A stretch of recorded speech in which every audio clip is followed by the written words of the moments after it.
Okay, today I'm talking about recovery burnout. I have some clients that I'm working with that are feeling that frustration or feeling discouraged, that have been in recovery, for several months, and things are so much better. Things feel so much better than they were, but there's those little nagging, annoying things that they know are still disordered that technically you could probably live the rest of your life holding on to if you weren't very much making yourself vulnerable for relapse. Assuming that you wouldn't relapse, you could stay in that place forever, right? You become very complacent because things are just so much better. And it becomes really, really, really hard to keep pushing yourself. It's exhausting, it's time consuming, it's emotional, it's draining on you and the people around you. And what happens, what I see is when someone initially reaches out to me, they're extremely motivated and extremely excited, scared to death, right? Just terrified, but absolutely ready.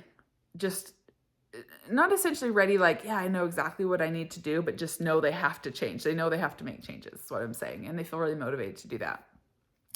And then, they have a pedal to the metal approach where it's like, I'm going for this, and they're aggressive and doing it. And oftentimes it makes it feel a little easier to do that, especially if you're coming from a place where you're, in a technically, I guess, according to BMI standards, underweight. Now, everyone who's starting out in recovery with restrictive eating disorder is underweight because they've been restricting. But these are the people that I'm talking about where they went into recovery with the ability to say, I have weight to gain, so I know I need to do this, right? I have weight to gain, so I know I need to eat these things that scare me. I have weight to gain, so I know I need to eat all day long. I have weight to gain, so I know I can't be exercising right now. And then what happens, right? They gain the weight.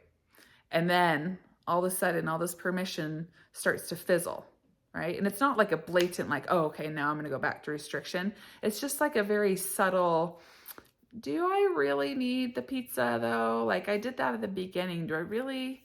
I don't know. Is that something I still should be eating? And they start questioning everything. Or, I mean, yeah, that milkshake does sound good, but I'm not really, like, I don't really need to gain weight anymore. And all the permission falls away, and all of, like, the focus on the end goal here of being free from your eating disorder kind of gets hazy and foggy, and that's where people become complacent. And honestly, the one thought I can say in one sentence that I feel like trips people up every single time is this thought, and I said it before, well, I don't really have weight to gain anymore, according to them or according to you, right? So if you're still restricting these things and you're not getting the milkshake when you want it, and you're not getting pizza because you're no longer at the beginning stages of recovery, well, you're still restricting. If those things are things that you want, your body's asking you to eat, and you're not eating them, well, you're still restricting. And if you're still restricting, you're suppressing your body weight. And so if you can just catch that thought, and if you're listening to this and you're in that stage where you've been in recovery for several months, or you haven't even started recovery, so this is another really important point. If you haven't even started recovery because you're having this thought, well, I don't even have weight to gain. I'm not even underweight. Therefore, I can't eat unrestrictedly anymore, or I can't start eating unrestrictedly because I was never underweight. How long are you going to keep listening to that thought? Aren't you sick of it? Because you keep returning and looping back to contemplating and thinking about recovery for a reason, because you're sick of your eating disorder. But yet you keep clinging on to this thought because it feels justifiable, and it feels like, yeah, see, this is right. I shouldn't do that stuff because I don't have weight to gain. And it's just keeping you from living your life. It's keeping you from recovering. Stop listening to that thought. Be brave, be curious, be bold, and just see what happens when you ignore that thought and you actually either engage and start embarking on recovery, or you're in that standstill and you feel stuck in recovery because you've gained that weight, and you just experiment with stopping listening to that thought, and give yourself that kind of kick in the butt or motivating talk you need to be like, hey, I'm not there yet. Stay focused on the end goal. The end goal when you started this, right, or when you contemplated starting this, was because you didn't want to have to live with an eating disorder anymore. You didn't want to have to follow all the rules and be completely obsessed with all things related to food and exercise in your body, and and taking selfies and body checking and missing and avoiding social events because there's food. There's just so much stuff that you're losing out on life when you have an eating disorder. And that's why people want to recover, because they want their life back. They want that freedom back. And so stay focused on the end goal, and don't let yourself get tripped up with this debilitating thought, truly debilitating thought of, well, I can't do this anymore because I don't have weight to gain. I want you to treat your recovery, and this is the tool I have for you today. I want you to treat your recovery, wherever you're at in your recovery.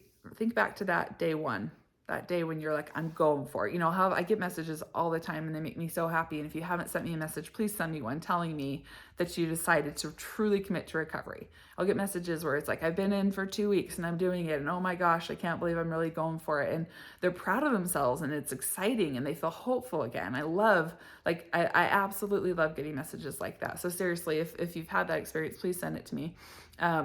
Because it makes me so happy to hear and see people feel like they're changing in recovery.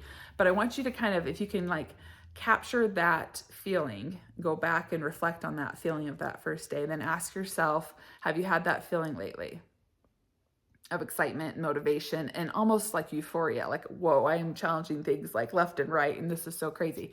If you haven't had that feeling, I want you to check yourself and ask yourself, why not? Is it because you've kind of taken your foot off the gas a bit? So you need to treat every day like day one, where you were so committed and you were so on the ball, and every ounce of energy you had went to redirecting your thoughts away from following your eating disorder. If you're on day 365, it needs to feel the exact same as day one in terms of that energy and that motivation and commitment level. So that's my message to you today, and I hope you have a wonderful Tuesday. All right, bye.